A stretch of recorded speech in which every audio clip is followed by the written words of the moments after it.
Bonjour à toutes, bonjour à tous, j'espère que vous allez bien. Hello everyone, how are you? Et buenos días a toda la gente. Ohayo gozaimasu, minasan genki desu ka? Marhaban, kefa halukum? Et aujourd'hui, on est le vendredi 20 février 2026. Et je vais vous parler d'un film français, ou plutôt d'un dessin animé. C'est un dessin animé qui a eu en fait 2 sorties, pour le public. Une première sortie dans les années 50 et une deuxième dans les années 80. Alors c'est un peu compliqué, mais ce dessin animé, il est sorti une première fois, je crois en 1953, mais ça ne s'appelait pas à l'époque Le Roi et l'Oiseau. Ça s'appelait La Bergère et le Ramoneur. Et c'est tiré d'un conte d'Andersen. Quand on dit c'est tiré, on dit que c'est en fait inspiré. C'est un peu comme l'histoire de ce conte. Pourquoi il y a eu 2 sorties? Eh bien, je vais vous expliquer tout ça. En fait, ce dessin animé, ou plutôt ces dessins animés, puisqu'il y en a 2, ils ont été créés par Jacques Prévert et Paul Grimaud. Ils ont travaillé sur ça dans les années 50 et ça prenait beaucoup de temps. Les 2 créateurs mettaient trop de temps à terminer leur dessin animé et donc le producteur a décidé de finir lui-même avec ses équipes ce dessin animé. Il a entre guillemets volé l'idée, volé le travail des 2 créateurs. Et donc, plus tard, dans les années 70, ces 2 créateurs, Jacques Prévert et Paul Grimaud, ont gagné leur procès et ont récupéré les droits du dessin animé.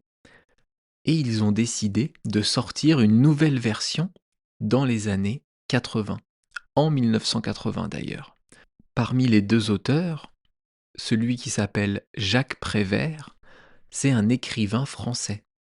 C'est un écrivain français très connu du XXe siècle et il a écrit beaucoup de livres, beaucoup de poèmes qui ont aussi été utilisés pour ce dessin animé.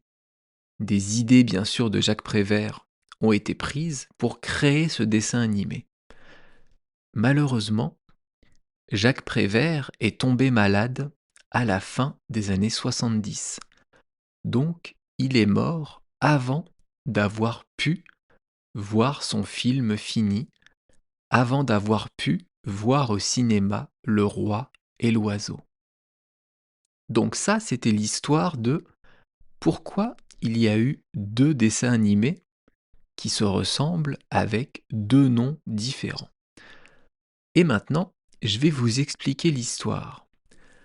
C'est un dessin animé qui est destiné aux enfants comme aux adultes. Et l'histoire, c'est celle d'un roi qui est en fait plus un tyran, un dictateur, on dit aussi un despote qu'un roi. C'est un roi qui exerce un pouvoir absolu et il s'appelle le roi Charles V et 3 font 8 et 8 font 16. Alors là, il faut que je vous explique. Quand on fait une addition en français, on va dire 4 plus 4 égale 8 par exemple. Mais on peut dire aussi 4 et 4 font 8. Il y a 2 façons de le dire. Et là, le nom du roi, c'est assez drôle. Il s'appelle le roi Charles V et 3 font 8. Donc 5 et 3 égale 8. Et 8 font 16. Et 8 et 8 font 16. Le roi Charles V et 3 font 8 et 8 font 16. C'est assez dur à dire, mais c'est son nom. Donc ce roi, il exerce un pouvoir absolu sur son royaume, sur ses sujets, sur le peuple. Et tous les jours, il va dans ses appartements secrets, situés tout en haut d'une tour, tout en haut du palais, au 296e étage. Qu'est-ce qu'il va faire? Il va admirer une peinture d'une bergère dont il est amoureux. Une bergère, c'est une femme qui garde des animaux, qui peut garder des moutons, garder des vaches. Ça s'appelle une bergère et au masculin, c'est un berger. Sauf que cette bergère dans la peinture, elle a un amoureux et c'est le ramoneur. Le ramoneur, c'est un métier, c'est le fait de nettoyer les conduits de cheminée. Donc cette bergère et ce ramoneur sont amoureux et le roi, lui, déteste le ramoneur, déteste ce tableau, déteste cette peinture parce que lui, il est amoureux de la bergère. Donc pour ceux qui veulent voir le film et qui ne veulent pas être spoilés, vous pouvez vous arrêter là parce que je vais vous raconter toute l'histoire à partir de maintenant. C'est bon, vous êtes partis, ceux qui ne veulent pas écouter? Alors on continue avec ceux qui veulent, qui veulent connaître l'histoire du film. Donc je vous disais, le roi est amoureux d'une peinture, d'une bergère dans une peinture. Et en fait, toutes les nuits, les personnages des tableaux et les sculptures deviennent vivantes. Donc la bergère prend vie et le ramoneur, pardon, prend vie aussi. C'est pour ça que le conte à la base s'appelle La bergère et le ramoneur. Donc les deux amoureux veulent s'enfuir, veulent s'échapper du regard du roi, afin de pouvoir vivre leur amour librement. Malheureusement, cette nuit-là, il y a une statue du roi qui prend vie. La statue se met à bouger, se met à vivre, et bien sûr, cette statue du roi est aussi amoureux de la bergère et veut se marier avec elle le soir même. Alors, que font la bergère et son amoureux? Ils décident de partir par le conduit de la cheminée. Et oui, le ramoneur, c'est son métier, il connaît ces endroits. Sauf qu'ils sont poursuivis par la statue du roi. La statue du roi tombe alors sur le vrai roi. Donc il y a un vrai roi qui est vivant et un faux roi qui est une statue qui a pris vie. Les deux combattent, c'est la statue qui gagne et qui fait disparaître le roi dans une trappe. Alors, je vais mettre en pause l'histoire juste ici. Est-ce que cette histoire de peinture, de sculpture qui prennent vie la nuit, ça vous rappelle quelque chose? Eh bien moi, ça m'a tout de suite fait penser à Toy Story. Ou plutôt, quand j'ai vu Toy Story, j'ai pensé au roi et l'oiseau. Je pense que les studios Pixar se sont inspirés de cette histoire française pour créer Toy Story, où on a des jouets qui deviennent vivants. Bon, je referme la parenthèse, je continue avec l'histoire. Donc le berger et la bergère, putain je vais y arriver, et le ramoneur partent et sont poursuivis par le faux roi qui veut se marier avec la bergère. Dans leur fuite, le ramoneur sauve un petit oiseau, un oisillon qui était coincé dans une cage. Et ce bébé oiseau, cet oisillon, c'est l'enfant d'un oiseau adulte, d'un grand oiseau qui déteste le roi. Pourquoi l'oiseau déteste le roi? Parce que ce dernier a tué la femme de l'oiseau dans une partie de chasse. Donc, on a ici l'introduction du deuxième personnage principal du film, l'oiseau, puisque ça s'appelle Le roi et l'oiseau. Mais au final, le faux roi arrive à capturer la bergère grâce à la police du royaume et il met en prison le ramoneur. Il met en prison l'amoureux de la bergère et l'oiseau. Dans cette prison, le ramoneur et l'oiseau vont se retrouver face à face avec des lions, qui sont au début méchants, mais qui vont après être leurs amis. Bon, je vous passe quelques détails, mais ils vont réussir à s'échapper de la prison. Ils vont arriver au palais du roi pour empêcher le mariage du roi et de la bergère. Alors, le roi veut s'enfuir sur son robot géant. Et oui, un robot géant, comme dans les animés japonais.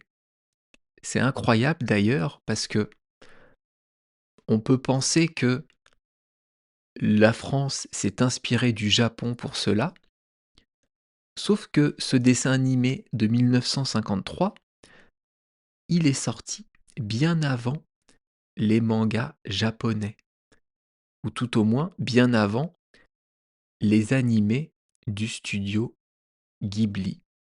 Mais j'aurai l'occasion de vous en reparler tout à l'heure dans quelques minutes. Donc le roi veut s'enfuir sur son robot géant. Et oui, un robot. Mais l'oiseau, qui était dans les parages, arrive à prendre le contrôle du robot et commence à détruire le palais du roi. Il commence à tout casser avec le robot et on a le ramoneur et le roi qui se battent au sommet sur la tête du robot géant. Le roi est sur le point de frapper le ramoneur dans le dos, mais l'oiseau, qui est toujours aux commandes du robot, va dégager le roi dans les airs, va le faire partir et donc va faire gagner le ramoneur. À la fin du film, la ville est en ruine.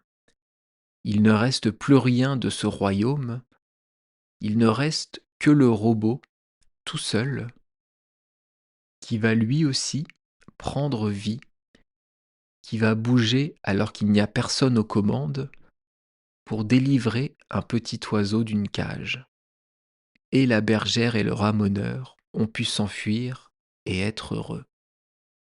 Donc là, vous avez eu la totalité de l'histoire Le Roi et l'Oiseau. Franchement, c'est un dessin animé magnifique. Je l'avais vu quand j'étais enfant et je l'ai revu récemment pour préparer ce podcast. Et vraiment, c'est super bien animé. C'est drôle.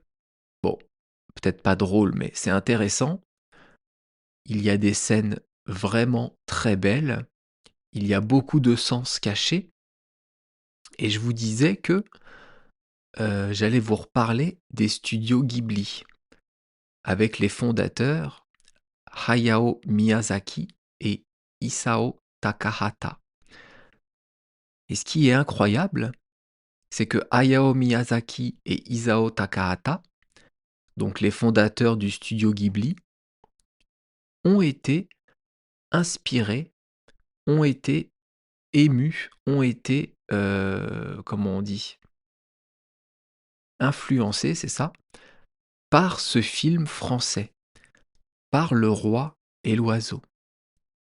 D'ailleurs, à la sortie du film, plutôt un peu après la sortie du film, Isao Takahata-san, le fondateur du studio Ghibli, était en France et a demandé un autographe à Paul Grimaud, au créateur de ce film. Et je vais vous donner les quelques mots de Isao Takahata qu'il a dit avant sa mort, et il parlait du roi et l'oiseau. Il a dit ce qui est certain, c'est que l'influence de ce film fut pour moi décisive. Je peux affirmer que, sans sa découverte, je n'aurais jamais emprunté la voie du film d'animation. C'est dire l'intensité du choc que je reçus alors. Vous voyez que c'est impressionnant. Franchement, je ne savais pas ça du tout. J'ai découvert ça très récemment en préparant ce podcast et je ne sais pas pourquoi, mais j'ai ressenti un peu de fierté d'être français, même si j'ai rien à voir là-dedans, mais d'avoir pu appartenir au même peuple qui a influencé des génies comme Miyazaki et Takahata. D'ailleurs, je vous parlais tout à l'heure de ce robot géant. Eh bien, si vous avez vu un film du studio Ghibli, Le château dans le ciel, en japonais c'est Tenku no Shirolapta, je crois. Tenku no Shirolapta, oui c'est ça. Eh bien, dans ce film, il y a un robot géant qui détruit le palais dans lequel il était enfermé. Exactement comme dans Le Roi et l'Oiseau. Et plus récemment, dans One Piece, qui est un manga écrit par Eiichiro Oda, il y a un robot géant qui va aider le personnage principal, Luffy, à s'échapper. Il va aider Luffy à s'échapper en détruisant ses ennemis. Et je pense que là aussi, il y a une référence au studio Ghibli et donc une référence au Roi et l'Oiseau, à ce dessin animé français. Dans ce film, on retrouve beaucoup de thèmes qui sont très profonds. C'est très beau pour les enfants à voir, parce que eux, les enfants, ils verront uniquement l'histoire d'un méchant roi et de deux amoureux, et les adultes, eux, ils verront plusieurs thèmes. Ils verront une société qui est corrompue par un tyran. Ils verront l'histoire de la lutte des classes entre une ville haute qui est riche et une ville basse qui est pauvre. Ils verront un besoin de liberté qui est mis en avant dans ce film. Ils verront aussi la place de l'art dans la société. Les statues et les tableaux qui prennent vie la nuit, c'est pour apporter du bonheur, apporter quelque chose en plus à une société assez froide. Bref, je vous conseille de voir ce dessin animé. C'est toujours aussi magnifique. Vraiment, c'est un bijou. Pour vous qui apprenez le français, il y aura peut-être quelques passages compliqués, mais maintenant que je vous ai expliqué tout le film, vous pouvez le voir en comprenant mieux. J'espère que ça vous a intéressé. S'il y a des films français que vous aimez, que vous voudriez que je vous raconte, que je vous explique, laissez-moi un message sur YouTube dans les commentaires et je m'occuperai de ça. Je vous expliquerai ces films avec plaisir. On se retrouve demain pour une nouvelle citation, pas une citation, une expression, pardon. Et demain, qu'est-ce qu'on fait demain? Alors une seconde. Demain, je vais vous parler de l'expression il y a une taupe parmi nous. À bientôt. Bye bye, hasta luego. Il aleja, matane.